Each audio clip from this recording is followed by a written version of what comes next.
நான் மட்டும் இல்ல, உலகத்துல ஓராயிரம் பொண்ணுங்க பெத்தவங்க சரியில்லாது, புருஷன் சரியில்லாது, கூட பிறந்தவங்க சரியில்லாது, எல்லாரும் இருந்து அனாதையா தானே நிக்கிறாங்க.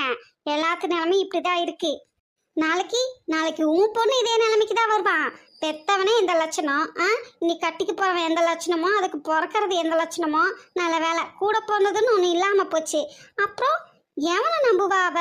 சொல்லு. எல்லாருமே காசு காசுன்னு ஒண்ணு காசு பின்னாடி ஓடுவீங்க, இல்ல சொத்து சொக பின்னாடி ஓடுவீங்க. ஆ? அதுவும் இல்லையா, இப்படி பொம்பளை சொத்தை தேடி போவீங்க. எல்லாமே உங்க சுயநலத்துக்கு தான் இல்ல? அப்படியே பொண்ணுங்கெல்லாம் உங்களுக்கு போதைக்கு ஊறுகா மாதிரி ஆயிப்போச்சு. அப்படித்தானே?